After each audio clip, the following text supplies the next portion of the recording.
team building and recruitment. Some of you have received a mail out from us, and it would have been sent by email this morning from myself, Suzanne, and we sent it, and it's all about the bird personality. And what I would like you to do is draw a line down the middle with 2 columns on each side. Draw a line horizontally, starting between the words aloof and conforming all the way across. Once you've done this, please circle the words that you feel best reflect who you are and what you're all about. I'll give you a minute or two to complete that.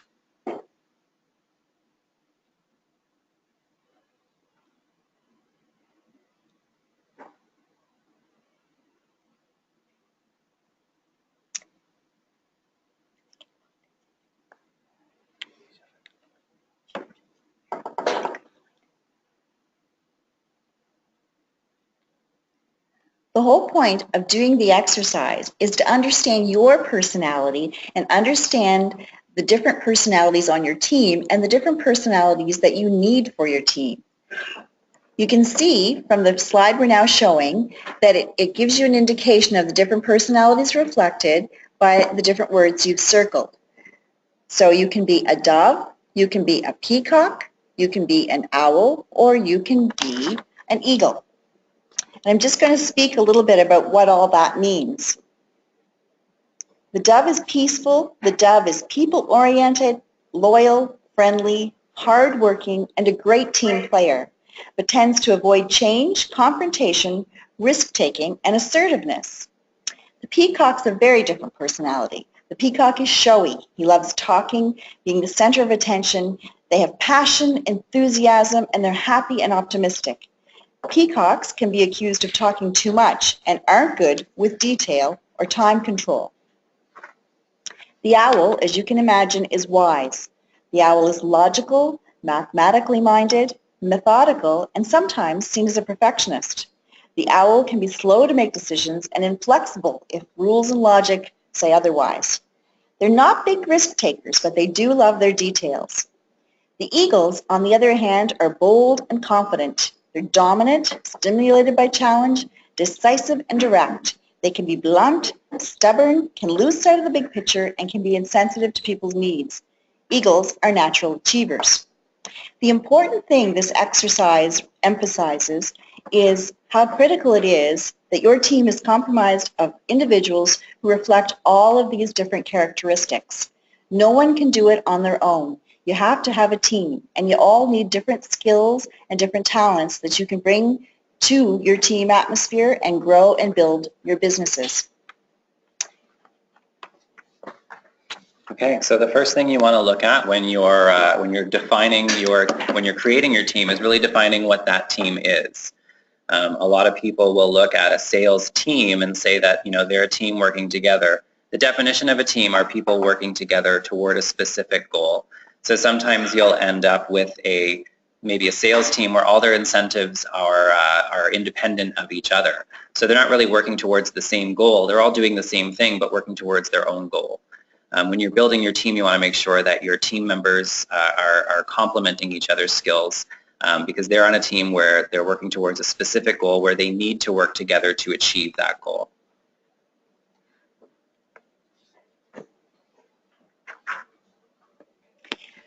The team requirements reflect the skills and abilities. Personality is not something that you can screen on, but it's important to know about your team because the personalities that are in your team become the personality of the business. And the person at the top really creates the personality from the top down of what it's like to be part of that organization. It's really important to know the requirements of the position so that you understand the type of people you need to be successful in that. You want to set people up for success so that moving forward you can reach the goals that you desire. It's really important to build these into the job description. It's the first stage and the first touch point that you have with your future and potential candidates that will be the people on your team. So it's important to build that in and create the team as you go. So this is one of my favorite quotes from Tina Fey. It's from Bossy Pants. Don't hire anyone you wouldn't run one into in the hallway at 3 in the morning. I always consider recruitment to be kind of like dating. You're basically getting work married to these people, so you want to spend as much time as possible. And also you want to ensure that you make the right decision. So the first thing we always encourage people to do is if you're going through an opportunity where you have a lot of work for a temporary amount of time, consider hiring a temporary worker. It gives you the opportunity to kind of look at what that person would look like in a work situation. It really gives you an opportunity to see what they'll do for you if they were hired on a permanent basis. Psychometric testing is kind of like a Myers-Briggs style test. It's something that we're going to get into in a little bit, but it tells you a little bit more about the candidate before you make that decision. We always encourage phone screens with all of your candidates that apply. A lot of people aren't very good at writing resumes, and sometimes being able to write a good resume isn't one of the requirements for the position. So we've definitely had some instances where talking to people on the phone has screened some people into a competition who eventually went on to get the position that would have been screened out based on their resume alone. We always encourage face-to-face interviews. Apparently it's a thing now that people try and skip that step, but that's the important part. That's, even after all of the other work that you've done, this is your first date with this person, and it's important for them and yourself to make a good impression here. And we always encourage people to pay attention to all of the interaction through the entire recruitment process. So if you are looking for somebody with good communication skills, they might be able to put together a great portfolio for you, but then you look at their email and the email that they're communicating with you isn't great. So what's going on there? Does the person actually have communication skills, or are they able to kind of pull it out when they need to? Something you want to pay attention to through the entire process.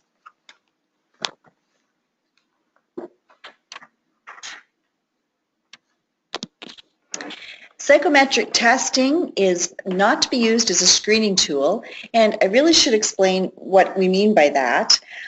We do testing here at Priority, and it's an online tool that we use. We send it out to the candidates, and they have to answer a series of questions that reflect different skills and abilities. It's more a tool to be used to help you understand the people that you're going to be working with and where there are opportunities to coach with them, and also opportunities for you to move forward with them and make sure they're the right fit for your team.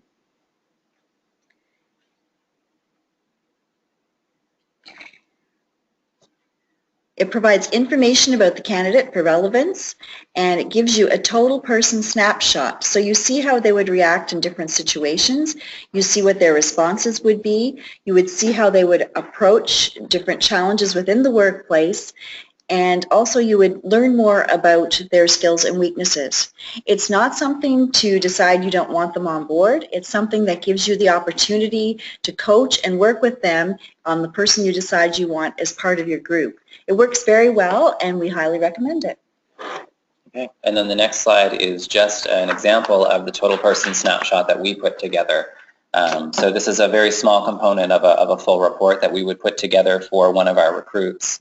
What it's showing you here is, if you look at the top scale, diplomatic versus independent, what you're seeing there is somebody who might, from a personality standpoint, be very diplomatic, which means that it's possible that that person would maybe shy away from conflict in the interest of keeping team cohesion together. That doesn't necessarily mean that that person's going to do that in that scenario in a work situation. But what this will give you the opportunity to do is see, okay, this person has the propensity to be more diplomatic. So let's ask them a question in the interview about what they would do in that situation, or if they do need to be able to stand up for themselves in a meeting, what have they done in the past to prove that that's not going to be an issue in this specific position. So again, not a screening tool, but more of an opportunity for you to probe more on some of their behavioral competencies.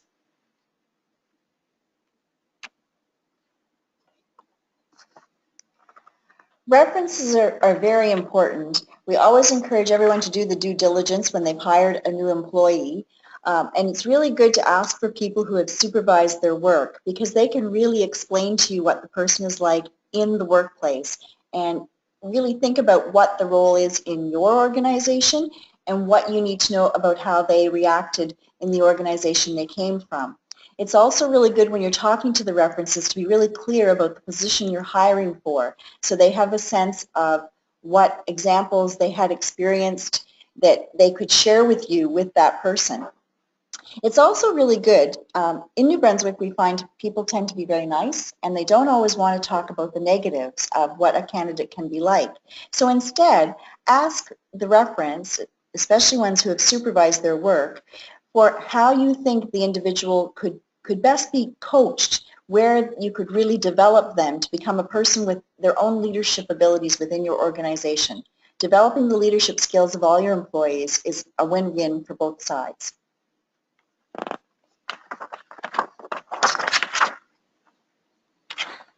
So the next stage, once you've conducted the references and you've already made your decision to hire the person, you want to make sure you have a really good orientation or onboarding program. That first 6 months in the candidates, their first 6 months of work is called the uncertainty reduction period, and that's the period where the employee is kind of getting to know the organization and becoming comfortable with the role, and that's when most employees end up either quitting or deciding that this isn't a good fit for them. So it's really important for retention purposes to make sure that orientation period is as comfortable for both parties as possible. So one of the first things we encourage people to do, which should be a given but isn't always, is to be ready to receive the candidate on the first day. So make sure that you have their computer ready to go, they have a desk to sit at, they have all the tools they need to start doing their job. Introduce them to the team, make sure they know who it is they're supposed to be reporting to and what the rest of the organization, what the rest of the people on their team do for that team. Plan to be available or have their supervisor available for questions and training for the first week at least, if not more. They're not going to jump in. It's very unlikely that they'll jump in and just start doing things and be very confident and do things confidently right away. You really need to make sure that they have an opportunity and that they feel comfortable to ask questions when they need to. And one of the major things you want to do is make sure they have a full job description. Make sure they understand, where they fit in the organization, what their role does, and what's expected of them in that first 6 months. So we always recommend putting a professional development plan or a work plan together for them. Give them some 6-month goals so that when you come back after their probationary period to discuss how they're doing, if you feel like they're not quite performing as well, you're able to show them metrics based on things that you discussed in the first day or the first week. And there's really no surprises at that point.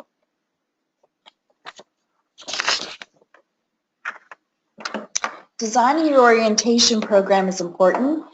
It's good to think about the different types of personalities you're hiring and understanding that not everyone thrives in a group environment. So although it can be nice to have activities that involve your whole team, it's also really nice to make sure that there's one-on-ones available. So you get to know employees in different environments. Good to have a mentor within the office for them, maybe who could offer one-on-one coffee times with them when they could discuss, find out more about what's happening in the workplace, understand how office protocol works. Team huddles are a great introduction to the whole group and a good way to find out what everybody on the team does and give a better understanding of the projects. An orientation project, so they have something to sink their teeth into, is always a good starting point. It's good for them to have time alone and also with the team so they can absorb the environment and get to be familiar and comfortable and really plan for their success and the team's success.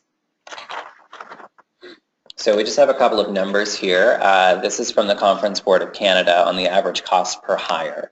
So you're putting all of these things together to reduce turnover so that when you finally make your decision, you've invested the time and money into it and you don't have to do it again.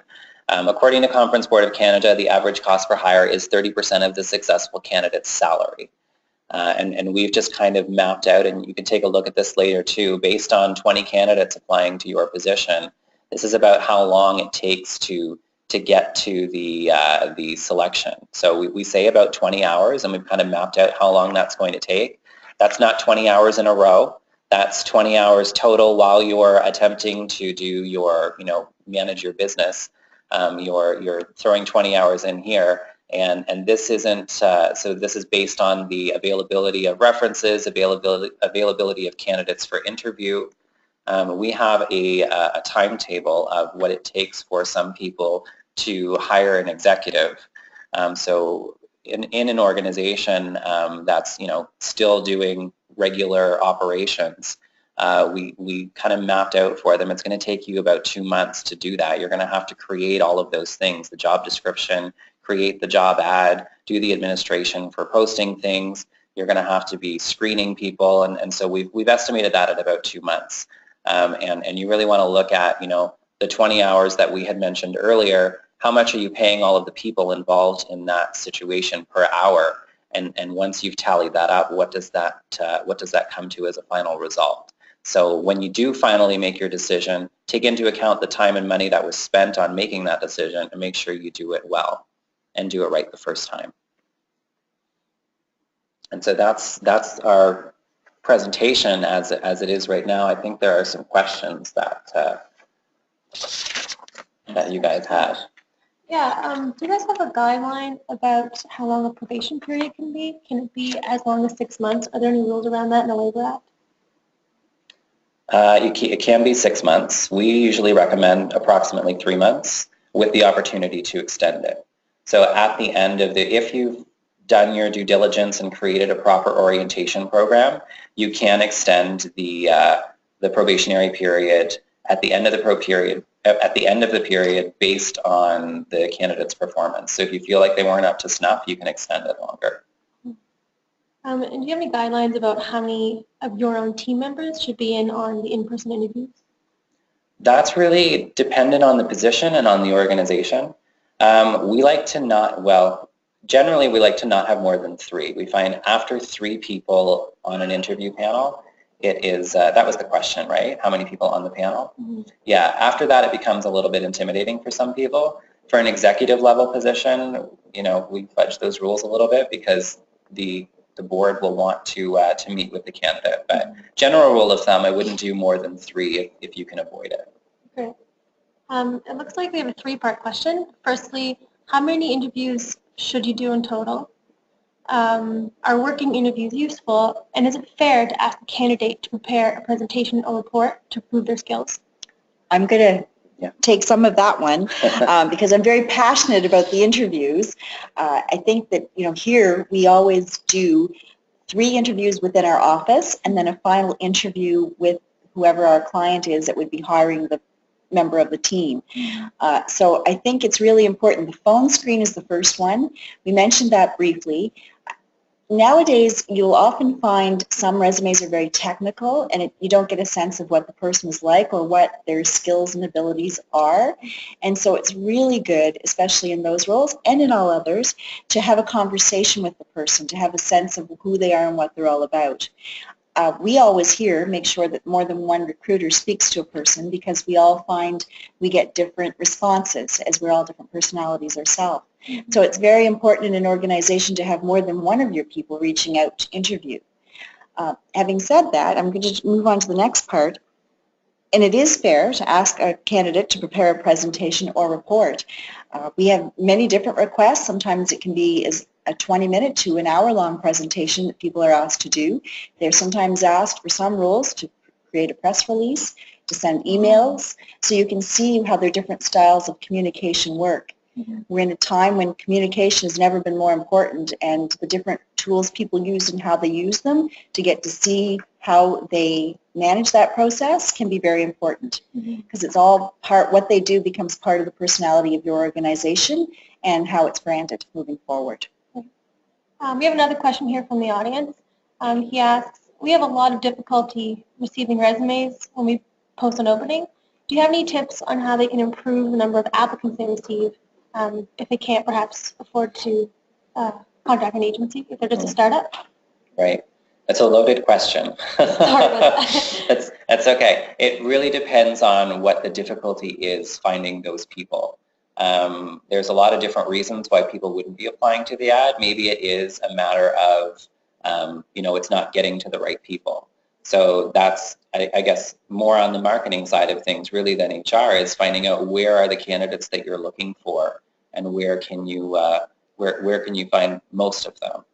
So it's really good at that point, I think, if you're up at Planet Hatch or in one of those other areas, you might want to reach out to your network and say, where are you finding these people? And can you please share this with some of those people? We know that the first thing that we do when we launch a new competition is go through our database and find not only people who meet the criteria, but also people who might know somebody who meets that criteria. And certainly using your social media, your digital media options and tools can work very well also. And, making sure that, your network and the team you do currently have, whether it's a team in a startup situation, maybe where there's more than one startup, share with them who you're looking for so that they can use it on their social media sites, because it's a great way to reach out to people in a more informal setting. Absolutely. And then on the flip side of that, you want to kind of mesh your HR into your marketing as well. So what type of people are you looking for? Where are those people graduating from? Should you be doing things in those schools to receive those people? And is the issue not so much that your ad's not reaching the right people? Is it that people aren't interested in that specific position? So then you want to come back and look at your total compensation package. Are you offering enough salary? Are you offering benefits? What kind of reputation does your organization have as an employer? You really, if you're in an area, especially right now, where you're saying that the unemployment numbers are climbing, why are you having difficulty finding that person?